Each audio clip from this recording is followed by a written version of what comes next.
3-4 ಗಂಟೆಗೆ ಲಾಸ್ಟ್ ಮಾಡಬೇಕು. 4 ಗಂಟೆಗೆ ಲಾಸ್ಟ್ ಮಾಡಬೇಕು. ಒಂದೇ ಸಾರಿ ಘಟ ಕುಡಿದ್ರೆ ವಾಂತಿ ಆಗತ್ತೆ. ಎಳ್ನೀರೇ ಆಗಲಿ ಯಾವುದೂ ಅತಿ ಆಗಬಾರ್ದು. ಡೈಜೆಷನ್ ಆಗೋದನ್ನ ಹಿಡಿದು ಕುಡಿತಾ ಇರಬೇಕು. ಈಗ ಒಂದೇ ಸಾರಿ ಅರ್ಧ ಲೀಟ್ರ್ ಕುಡೀರಿ, ವಾಂತಿ ಆಗತ್ತೆ. ಒಂದೇ ಸಾರಿ 1 ಲೀಟ್ರ್ ಕುಡೀರಿ, ಘಟ ವಾಂತಿ ಆಗತ್ತೆ. ನಮ್ಮ ಬಾಡಿ ಯಾವ ಥರ ತಗೊಳ್ಳುತ್ತೋ ಆ ಥರ ಸ್ವಲ್ಪ ಕುಡಿತಾ ಇರಬೇಕು. ಡೈಜೆಷನ್ ಆಗೋ ಥರ ನೋಡ್ಕೊಂಡು ಕುಡಿಬೇಕು. ಅದು ಡೈಜೆಷನ್ ತಗೊಳ್ತೈತೆ. ಹೇಳಿದ್ದಾರೆ 3 ಲೀಟ್ರ್ ಅಂದರೆ ಮಧ್ಯಾಹ್ನ 3 ಗಂಟೆಗೆ ಮುಗಿಸ್ಬೇಕು ಅಂದರೆ ಅದೇ ಕೆಲಸ. ಅಲ್ಲೋದ ಏನೋ ಒಂದು ಕೆಲಸ ಮಾಡ್ಕೊಂಡು ಬಂದ ಎತ್ತದ 1 ಲೀಟ್ರ್ ಖಾಲಿ ಆಗತ್ತ, ಇಟ್ಬಿಟ್ಟು ಅಲ್ಲಿ ಬಾಟ್ಲು ಹಂಗೆ ಬಂದ್ಬಿಡ್ತೈತೆ ಈಚೆ, ಹಂಗೆ ಕಕ್ ಬರ್ತಾರೆ. ಪಂದ್ಯ ಹಾಕಂತಾರೆ ನಾನು ಒಂದು ಬೀರ್ ಬಾಟ್ಲು ಎತ್ತಿದ್ರೆ ಇಳಿಸಲ್ಲ ಅಂತ. ಇದು ಅಷ್ಟೇ ತಾನೇ, ಎತ್ತು ಬಿಡ್ತೀನಿ ಬಾ ನೀನು. ಎಷ್ಟೋ ಜನ ಕಿಡ್ನಿ ಸ್ಟೋನ್ ಸಣ್ಣ ಪ್ರಮಾಣ ಇರೋರಲ್ಲ, ದೊಡ್ಡ ಪ್ರಮಾಣ ಇರೋರು ಬೀರ್ ಕುಡಿದ್ರೆ ಹೋಗ್ಬಿಡುತ್ತಂತೆ. ಬಾರ ಮಗ ಬೀರ್ ಕುಡಿಯೋಣ ಅಂತ ಹೋಗಿ ಎತ್ತಿದ್ರೆ ಇಳಿಸ್ಬೇಡ, ಹಂಗೆ ಘಟ ಇಳಿಸ್ಬಿಡು, ಅದು ಹಂಗೆ ತಳ್ಕೊಂಡು ಹೋಗ್ಬಿಡ್ಲಿ ಆಚೆ ಅಂತ. ಹೋಗಲ್ಲ. ಆ ಥರ ಕುಡಿಬಾರ್ದು. ಡೈಜೆಷನ್ ಯಾವ ಥರ ಇರುತ್ತೋ ಅದೇ ಥರನೇ ಕುಡ್ಕೋಬೇಕು ನಾವು. 3 ಗಂಟೆ ಆದಷ್ಟು 3 ಗಂಟೆ 4 ಗಂಟೆಗೆ ಲಾಸ್ಟ್ ಮಾಡಿ. ಇನ್ನು ಲೇಟ್ ಮಾಡಿದ್ರೆ ಏನಾಗುತ್ತೆ ಅಂದರೆ 12 ಗಂಟೆ 1 ಗಂಟೆಗೆ ಎಬ್ಬರಿಸುತ್ತೆ, ನಿಮ್ಮನ್ನ ನಿದ್ರೆ ಕೆಡಿಸುತ್ತೆ. ಇದು ನಮ್ಮ ಅನುಭವ. 3-4 ಗಂಟೆಗೆ ಲಾಸ್ಟ್ ಮಾಡಿದ್ರೆ ಕನಿಷ್ಠ 10 ಗಂಟೆಗೆಲ್ಲನೂ ಕುಡ್ದಿರ್ತಕ್ಕಂಥ ನೀರಿನ ಅಂಶ ಆಚೆ ಹೋಗುತ್ತೆ. ಮೂತ್ರದ ರೂಪದಲ್ಲಿ ನಿದ್ದೆ ಕೆಡೋದಿಲ್ಲ, ಆರಾಮಾಗಿ ನಿದ್ದೆ ಮಾಡ್ಬೋದು. 5 ಗಂಟೆ 6 ಗಂಟೆ ತನಕ ಇಟ್ಕೊಂಡು ಕುಡಿದ್ರೆ ಏನಾಗತ್ತಂದರೆ ಎಳ್ನೀರು ನೀರು ಡೈಜೆಷನ್ ಆದಷ್ಟು ಫಾಸ್ಟಾಗಿ ಡೈಜೆಷನ್ ಆಗಲ್ಲ. 12 ಗಂಟೆ ರಾತ್ರಿನಲ್ಲಿ ರೀಸಸ್ ಬಂದಾಗ ಎದ್ದು ಹೋಗ್ಬೇಕಾಗತ್ತೆ, ನಿದ್ದೆ ಕೆಡುತ್ತೆ ಅನ್ನೋ ದೃಷ್ಟಿಯಿಂದ ಅನುಭವದ ಮಾತು ಹೇಳ್ತಿದ್ದೀನಿ. 3-4 ಗಂಟೆಗೆ ಮುಗಿಸಿ. ಈ ಥರ ವಾರಕ್ಕೊಂದ್ಸಾರಿ ಮಾಡಿ 4 ಸಾರಿ ಮಾಡಿ ತಿಂಗಳಲ್ಲಿ ಹೋಗಿರುತ್ತೆ. ಚೆಕ್ ಮಾಡಿಸ್ಕೊಳ್ಳಿ. ಕರೆಕ್ಟಾಗಿ ನಾನು ಹೇಳ್ದೆ ಮಾಡಬೇಕು. ಎಲ್ಲಿ ಮಿಸ್ಟೇಕ್ ಮಾಡ್ಕೊಂಡಿರುತ್ತೋ ಅಲ್ಲಿ ಕಲ್ಲು ಹಂಗೆ ಇರುತ್ತೆ. ಓಕೆ ಸರ್, ಕಿಡ್ನಿ ಸಮಸ್ಯೆ ಬಗ್ಗೆ ಅದ್ರ ಪರಿಹಾರದ ಬಗ್ಗೆ ಎಲ್ಲ ಹೇಳಿದ್ರಿ. ಸೊ ಈಗ ಇನ್ನೂ ಒಂದಿದೆ ಸಮಸ್ಯೆ ಇದೆ, ಗ್ಯಾಸ್ಟ್ರಿಕ್ ಸಮಸ್ಯೆ. ಈಗ ಎಲ್ಲರಿಗೂ ತುಂಬಾನೇ ಕಾಡ್ತಾ ಇದೆ. ಅದು ಕೂಡ ಒಂದೊತ್ತು ತಿಂತಾರೆ, ಒಂದೊತ್ತು ತಿನ್ನಲ್ಲ, ಆಮೇಲೆ ಗ್ಯಾಸ್ಟ್ರಿಕ್ ಅಂತ 1 ದಿನ 2 ದಿನ ಫುಲ್ಲು ಮಲ್ಕೊಬಿಡ್ತಾರೆ. ಸೊ ಇದ್ರ ಬಗ್ಗೆ ಏನು ಹೇಳ್ತೀರಾ? ನೋಡಮ್ಮ, ಯಾವಾಗ ತಿಂತಾರೆ ಯಾವಾಗ ತಿನ್ನಲ್ಲ ಸಮಯ ಇಲ್ಲ. ಇನ್ನು ಕೆಲವರು ಸಮಯ ಬೆಲ್ಲಿಟ್ಕೊಂಡಿರ್ತಾರೆ, ಟೈಮ್ ಇಟ್ಕೊಂಡಿರ್ತಾರೆ. ಹೌದು. ಈಗ ಸಮಯಕ್ಕೆ ಸರಿಯಾಗಿ ತಿನ್ನದೇ ಇರೋರು ಒಂದು ಗುಂಪು, ಸಮಯ ಬಂದಿದೆ ಬೆಲ್ ಹೊಡೆದಿದೆ ತಿನ್ನಬೇಕು ಅನ್ನೋರು ಒಂದು ಗುಂಪು. ಇಲ್ಲಿ 2 ಗುಂಪಿದ್ದಾರೆ. ಡ್ಯೂಟಿಗೆ ಹೋಗೋರೆಲ್ಲ ಸಮಯ ನಿಗದಿಪಡಿಸ್ಕೊಂಡಿರ್ತಾರೆ. ಮಾಮೂಲಿ ದುಡಿಮೆ ಮಾಡೋರೆಲ್ಲ ಸಮಯ ನಿಗದಿಪಡಿಸ್ಕೊಂಡಿರೋದಿಲ್ಲ. ಯಾವ ಸಿಕ್ಕರೆ ಅವು ತಿಂತಾರೆ, ಏನು ಸಿಕ್ಕಿದ್ರೆ ಅದು ಊಟ ಮಾಡಿಬಿಡ್ತಾರೆ. ಇಲ್ಲಿ ನಿಗದಿ ಇರಬೇಕು, ಏನು ಸಿಕ್ಕಿದ್ರೆ ಅದು ಊಟ ಮಾಡುವಂಗಿಲ್ಲ. ನಮ್ಮ ಶರೀರ ತಡ್ಕೊಳ್ಳೋಷ್ಟು ಕೆಪಾಸಿಟಿನಲ್ಲಿ ಇಲ್ಲ, ಕೆಪಾಸಿಟಿ ಕಳ್ಕೊಂಡಿದೆ ಶರೀರಗಳು. ಆ ಥರ ಜನ್ರೇಷನಲ್ಲಿ ಇದ್ದೀವಿ. ಗ್ಯಾಸ್ಟ್ರಿಕ್ಕು ಕರುಳು ಬಾಯಿಂದ ಹಿಡಿದು ಆಚೆ ದ್ವಾರದ ತನಕ ಏನಿದೆಯೋ ಆಹಾರ ಅನ್ನದಾನದ ಮೂಲಕ ಹಾಕ್ಕೊಂಡು ಜಠರದಲ್ಲಿ ಹೋಗಿ ಇಂತಿಷ್ಟು ಸಮಯ ಅಲ್ಲಿ ಸ್ಟೋರೇಜ್ ಆಗಿ ಅಲ್ಲಿ ಬಿಸಿಯಾಗಿ ಅಲ್ಲಿ ನೀರಾಗಿ ಸಣ್ಣ ಕರಳಿಗೆ ಹೋಗಿ ಸಣ್ಣ ಕರಳಿಂದ ದೊಡ್ಡ ಕರಳಿಗೆ ಹೋಗಿ ವಿಸರ್ಜನೆ ಮಾಡೋದಕ್ಕೆ 12 ಅವರ್ ತಗೊಳುತ್ತೆ. 12 ಅವರ್ ತಗೊಳುತ್ತೆ. ಯಾರಿಗೆ, ಯಾವ ಶರೀರಕ್ಕೆ? ಇಲ್ಲಿ ಅರ್ಥ ಮಾಡ್ಕೋಬೇಕು. 12 ಅವರು. ಅರೆ 12 ಅವರ್ ಯಾವ ಗಣಿತಪ್ಪ ಇದು? ಇವತ್ತು ಬೆಳಗ್ಗೆ ನಾನು ಟಾಯ್ಲೆಟ್ಗೆ ಹೋದರೆ ನಾಳೆ ಬೆಳಗ್ಗೆ ಅಲ್ವಾ ಹೋಗೋದು 24 ಅವರ್ಗೆ? ಹೆಚ್ಚಿ ಇದು ಗಬ್ಬು, ಇದು ಉಲ್ಟಾ. 24 ಅವರ್ಗೆ ಯಾರು ಟಾಯ್ಲೆಟ್ಗೆ ಹೋಗ್ತಾರೋ ಅವ್ರಿಗೆಲ್ಲ ಹೊಟ್ಟೆನಲ್ಲಿ ಸಮಸ್ಯೆ ಇದೆ ಅಂತ ಬರೆದಿಟ್ಕೋಬೇಕು ಹಣೆ ಮೇಲೆ. ಇವರು 12 ಅವರ್ಗಿದೆ ಸೂರ್ಯ ಮುಳುಗೋದು ಉದಯ ಮಾಡೋದು. ಬೆಳಗ್ಗೆ 6 ಗಂಟೆಗೆ ಸೂರ್ಯ ಉದಯ ಮಾಡಿ ಸೂರ್ಯಾಸ್ತ 12ಗಾದರೆ ನಿನ್ನ ಸಿಸ್ಟಮ್ ಹಂಗೇನೆ ಇರಬೇಕಿಲ್ಲಿ. ಬೆಳಗ್ಗೆಯಿಂದ ಮಧ್ಯಾಹ್ನ ಊಟ ಮಾಡಿದ್ಯಾ, ಬೆಳಗ್ಗೆ ಹೊಟ್ಟೆ ತುಂಬ ಊಟ ಮಾಡು, ಮಧ್ಯಾಹ್ನ ನೀನೇನಕ್ಕೆ ತಿನ್ಬೇಕು? ನೀನೇನು ಭೋಗಿನ, ಯೋಗಿನ, ರೋಗಿನ? ನೀನು ಯಾರು ಅಂತ ತಿಳ್ಕೊ ಫಸ್ಟು. ನೀನು ಯಾರು ಅಂತ ತಿಳ್ಕೊಂಡು ಆಮೇಲೆ ಊಟ ಮಾಡೋದನ್ನ ನೀನು ತಿಳ್ಕೊ, ಎಷ್ಟು ಟೈಮ್ ಊಟ ಮಾಡಬೇಕು ಅಂತ. ಭೋಗಿ ಆದರೆ 3 ಟೈಮ್ ತಿನ್ನು, ರೋಗಿ ಆದರೆ 4 ಟೈಮ್ ತಿನ್ನು. ನಿನ್ನ ರೋಗ ಬಂದಿರುತ್ತೆ. ಬೆಳಗ್ಗೆ 1 ಟೈಮ್ ತಿನ್ನು, ಅದನ್ನು ರಾತ್ರಿ ಸಂಜೆ 5:30 6 ಗಂಟೆಗೆ ವಿಸರ್ಜನೆ ಮಾಡಾದ್ಮೇಲೆ ನೀನು ಊಟ ಮಾಡು. ಯಾಕೆ ಬರುತ್ತೆ ನಿನಗೆ ರೋಗ? ಹೊಟ್ಟೆ ತುಂಬ ತಿನ್ನು. ಬೆಳಗ್ಗೆ ಏನು ತಿಂತೀವಿ ಹೊಟ್ಟೆ ತುಂಬ ತಿಂದ್ಬಿಡು. ಮಧ್ಯಾಹ್ನ ಟೈಮ್ ನೀರು ಕುಡಿಬೇಕು, ಚೆನ್ನಾಗಿ ಡೈಜೆಷನ್ ಆಗೋದಕ್ಕೆ ಸಪೋರ್ಟ್ ಕೊಡಬೇಕು. ಅಕಸ್ಮಾತ್ ಜಾಸ್ತಿ ಕೆಲಸ ಮಾಡೋರಾದರೆ, ರೈತಾಪಿ ಜನ ಆದರೆ ಮಧ್ಯಾಹ್ನ ಟೈಮು 1 ಗಂಟೆ ಅಥವಾ 1:30 ಒಳಗಡೆ ಊಟ ಮಾಡಬೇಕು. ಅದರಿಂದ ಮೇಲೆ ಊಟ ಮಾಡಬಾರ್ದು. ಡೈಜೆಷನ್ ಆಗೋದಕ್ಕೆ ಸಮಯ ಸಿಗೋದಿಲ್ಲ. 6 ಗಂಟೆ 5ರಿಂದ 6 7 ಗಂಟೆ ಮಧ್ಯದಲ್ಲಿ. ಮತ್ತು ವಿಸರ್ಜನೆಗೆ ಅಭ್ಯಾಸ ಮಾಡಿದರೆ ವಿಸರ್ಜನೆಗೆ ಕರೆಯುತ್ತೆ, ಅದೇ ಕರೆಯುತ್ತೆ. ಹೋಗ್ಬೇಕು ಅನ್ಸುತ್ತೆ, ಹೋಗ್ಬಿಡ್ಬೇಕು. ಹೋಗ್ಬೇಕು ಅನ್ನಿಸಿದಾಗ ತಡೆ ಹಿಡಿದ್ರೆ ಅದು ಸೈಲೆಂಟ್ ಆಗೋತ್ತದೆ.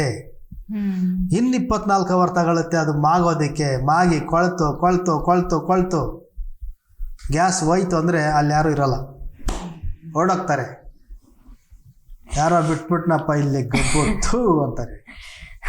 ಬೇಕಾ? ಅಲ್ಲಿ ಅಷ್ಟು ವಾಸನೆ ಬಂದಿದೆ ಅಂದರೆ ಈ ಹೊಟ್ಟೆ ಒಳಗಡೆ ಏನಾಗಿದೆ ಪರಿಸ್ಥಿತಿ ಕರುಳುಗಳದು ಅಂತ ಯೋಚನೆ ಮಾಡ್ಕೋಬೇಕು. ಇಲ್ಲಿ ಕಣ್ಣು ಕಾಣೋದಿಲ್ಲ.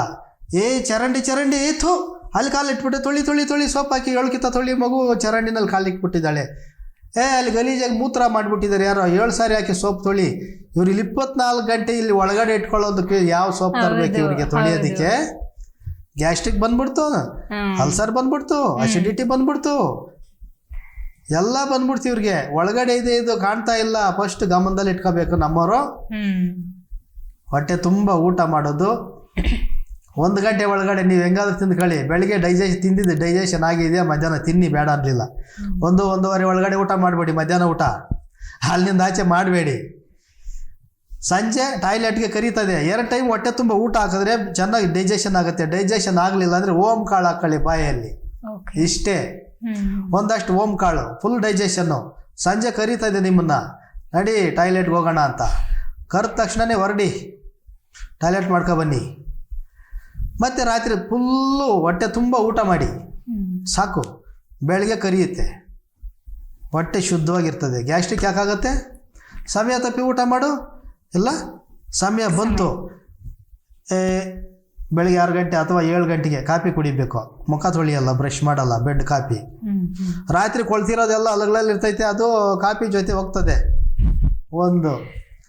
8 ಗಂಟೆ ಆಯಿತು, ನಾಷ್ಟ ಮಾಡಬೇಕು. 8 ಆಯಿತಾ, ಆಫೀಸ್ಗೆ ಹೋಗ್ಬೇಕು. ಬೇಗ ತಂದಿಟ್ರಲ್ಲಿ ಏನೋ ಇಟ್ಟಿದ್ದಾರೆ ಆ ಅಮ್ಮ, ಬೇಗ ಅವಸರ ಇಟ್ಟಿದ್ದಕ್ಕೆ ಈ ಟಮಾಟ ಕೊಳ್ತಿರೋದೆಲ್ಲ ಹಾಕಿರ್ತಾಳೆ. ಕೊಳ್ತಿರೋದು ಕೂಡ ಹಾಕಿರ್ತಾಳೆ ಅರ್ಜೆಂಟ್ ಇಡೋದಕ್ಕೆ, ಇಲ್ಲಾಂದರೆ ಬೈತಾರೆ, ಹೊಡಿತಾರೆ ಗಂಡಸು. ಕೊಳ್ತಿರೋದು ಹಾಕಿರ್ತಾಳೆ ಅಲ್ಲಿ ಅರ್ಜೆಂಟ್ಗೆ. ಗಬ ತಿಂದ. 32 ಹಲ್ಲು ಏನು ಕೊಟ್ಟಿದ್ದಾನೆ ಭಗವಂತ ಅಂದರೆ, ಒಂದು ವಸ್ತು ಬಾಯಲ್ಲಿ ಇಟ್ಕೊಂಡ್ರೆ 32 ಸಾರಿ ಅಗಿ ಅಂತ. ಆ ಗಣಿತ ಗೊತ್ತಿಲ್ಲ. ಲಸಪಸ ಅಗದ್ಬಿಡೋದು, ನುಂಗ್ಬಿಡೋದು. ಇಲ್ಲಿ ನೀವು ಎಷ್ಟು ಈಜಿ ಮಾಡಿ ಕಳಿಸ್ತಿರೋ ಈ ಜಠರದಲ್ಲಿ ಅಷ್ಟು ಕಷ್ಟ ಆಗುತ್ತೆ. ಇಲ್ಲಿ ಈಜಿ ಮಾಡಿ ಕಳಿಸಿ, ಜಠರದಲ್ಲಿ ಆರಾಮಾಗಿ ಡೈಜೆಷನ್ ಆಗುತ್ತೆ. ಎಷ್ಟು ಸಾರಿ ಅಗೀತಿರೋ ಅಷ್ಟು ಸಾರಿ ದವಡೆ ಅಲ್ಲಾಡಿದ್ರೆ ಲಾಲಾರಸ ಅಷ್ಟು ಉತ್ಪತ್ತಿ ಆದಾಗ ನಮಗೆ ಜೀರ್ಣಶಕ್ತಿ ಸಲೀಸಾಗುತ್ತೆ. ಹೊಟ್ಟೆಗೆ ಅಷ್ಟು ಆಯಸ್ಸಿರುತ್ತೆ, ಜಠರಕ್ಕೆ ಅಷ್ಟು ಆಯಸ್ಸಿರುತ್ತೆ. ಹಗಿಬೇಕು. ಭಗವಂತ ಹಲ್ಲು ಕೊಟ್ಟಿರೋದು ಅಗದು ತಿನ್ನೋದಕ್ಕೆ. 3 ಸಾರಿ ಹಲ್ಲಿಗೆ ಮುಟ್ಟಿಸಿ ನುಂಗಾಕಲ್ಲ. ಹಿಂಗಾಗಿ 8 ಗಂಟೆಗೆ ಆಯಿತು ಟೈಮಿಂಗ್ಸು. ಮತ್ತು 12 ಗಂಟೆಗೆ 1 ಗಂಟೆಗೆ ಬೆಲ್ ಹೊಡಿತದೆ ಅವಾಗ ಊಟ. ಮತ್ತು 3 ಗಂಟೆಗಿದೆ ಇವ್ರದ್ದು. 3 ಗಂಟೆಗೆ ಏನೋ ತಿನ್ನಬೇಕು. 3 ಗಂಟೆಗೆ ತಿಂತಾರೆ. 3 ಗಂಟೆಗೆ ತಿಂದಾದ್ಮೇಲೆ ಮತ್ತೆ 4 ಗಂಟೆಗೂ 6 ಗಂಟೆಗೆ ಏನೋ ಇರುತ್ತೆ. ಅದಾದಮೇಲೆ 10 ಗಂಟೆ ರಾತ್ರಿಗೆ ಇರುತ್ತೆ. ಅಯ್ಯೋ ಎಷ್ಟಾಯಿತು. ಇವ್ರು ರೋಗಿಗಳು. ಈ ರೋಗಿಗಳು ಏನು ಮಾಡ್ತಾರೆ, ಈ ಥರ ತಿನ್ನೋದು ಅಭ್ಯಾಸ ಮಾಡಿಕೊಂಡು ನಮ್ಗೆ ಗ್ಯಾಸ್ಟ್ರಿಕ್ ಬಂದಿದೆ, ಅಸಿಡಿಟಿ ಬಂದಿದೆ, ಏನೇನೋ ಬಂದಿದೆ ಅಂತಾರೆ. ಇಲ್ಲಿ ಏನೇ ಹೆಂಗೆ ಕೊಂಡ್ಗಂಡ್ಲಿ ನಾವು ಅವ್ರನ್ನ ಕಂಟ್ರೋಲ್ ಮಾಡೋಕ್ಕಾಗಲ್ಲ. ನಾವು ತಿನ್ನೋದು ನಮ್ಮ ಮಟ್ಟೆ.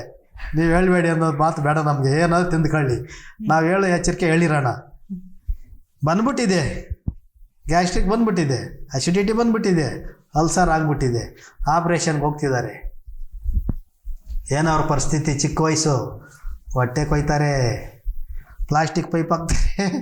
ಹೇಳ್ತಾರೆ ಇಲ್ಲಿ ಜನ, ಸ್ವಾಮಿ ನಮ್ಮ ಮಕ್ಕಳಿಗೆ ಅಥವಾ ನಮ್ಮ ಅವ್ರಿಗೆ ಪ್ಲಾಸ್ಟಿಕ್ ಪೈಪ್ ಇದೆ ಹೊಟ್ಟೆನಲ್ಲಿ, ಇಷ್ಟಿಂಚು ಅಂತ.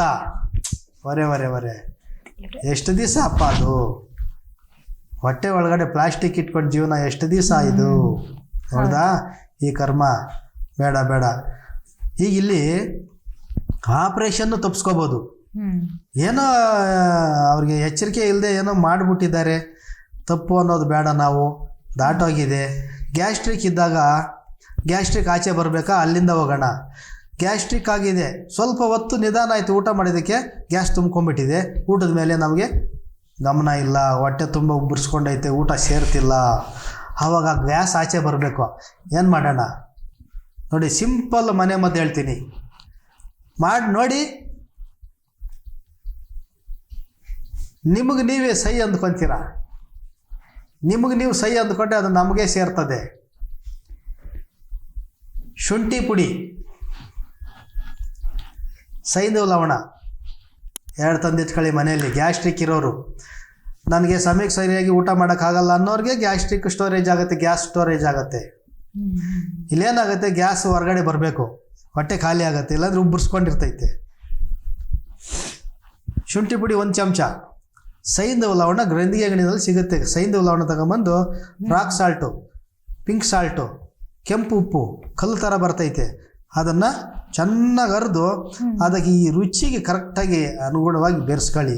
ಅದು ರೋಸು ಆಗಬಾರ್ದು, ಸಪ್ಪೆನೂ ಆಗಬಾರ್ದು, ಸಮ ನೋಡ್ಕೊಂಡು ರುಚಿಗೆ ತగ్గಟ್ಟಾಗಿ ಶುಂಠಿ ಪುಡಿಗೆ ಶುಂಠಿ ತಂದು ನೀವೇ ಕುಟ್ಟಿ ಬಟ್ಟೆಯಲ್ಲಿ ಸೋದಿಸಿ ಹಂಗಾಯಲ್ಲಿ 1 ಚಮಚ ಹಾಕ್ಕೊಳ್ಳಿ, ಸೈಂಧವ ಲವಣ ಮಿಕ್ಸ್ ಮಾಡ್ಕೊಂಡು. ಅವಸರ ಪಟ್ಟು ತಿಂದರೆ ನತ್ತಿಗೆ ಇರ್ತದೆ. ಒಣಪುಡಿ, ನಾಲ್ಗೆನಲ್ಲಿ ಅದ್ಕೋಬೇಕು, ಚಾಪರ್ಸ್ಕೋಬೇಕು, ನುಂಗಬೇಕು, ನಾಲ್ಗೆನಲ್ಲಿ ಅದ್ಕೋಬೇಕು, ಚಾಪರ್ಸ್ಬೇಕು, ನುಂಗಬೇಕು. ಒಂದೇ ಸರಿ ಅಟ್ಕೊಂಡ್ರೆ ಪರ್ಯ ಹೋಗ್ಬಿಡ್ತದೆ, ಶ್ವಾಸಕೋಶಗಳಲ್ಲಿ ಹೋಗ್ಬಿಡ್ತದೆ. ಎಚ್ಚರ ಎಚ್ಚರ ಎಚ್ಚರ. ನಾಲ್ಗೆನಲ್ಲಿ ಅದ್ಕೊಂಡು ಚಪ್ಪರಿಸಿ ತಿನ್ನಬೇಕು. ಅದು ಪೂರ್ತಿ ನೀವು ತಿನ್ನೋಷ್ಟೊತ್ತಿಗೆ ಆ ಗಾಳಿ ಜಠರದಲ್ಲಿ ಎಷ್ಟು ದಪ್ಪ ಸ್ಟೋರೇಜ್ ಆಗ ಅಷ್ಟು ದಪ್ಪ ಕಿತ್ಕೊಂಬರ್ತದೆ, ಎಲ್ಲ ಹೊರಗೆ ಬಂದ್ಬಿಡುತ್ತೆ. ಗ್ಯಾಸ್ ಕಿತ್ತು ಆಚೆ ಬರ್ತದೆ, ತೇಗು ಬಂದ್ಬಿಡ್ತದೆ, 100% ತೇಗು ಬರ್ತದೆ. ಫ್ರೀಯಾಗಿ ಕುತ್ಕೋಬೇಕು ನೀವು, ಬಾಡಿ ಜಬ್ಬಿಟ್ಟು ಅದನ್ನು ನೆಕ್ಕಬೇಕು. ಜಠರದಲ್ಲಿ ಹೋಗಿ ಗಾಳಿನ ಕಿತ್ತು ಹೊರಗಡೆ ಆಗ್ತದೆ.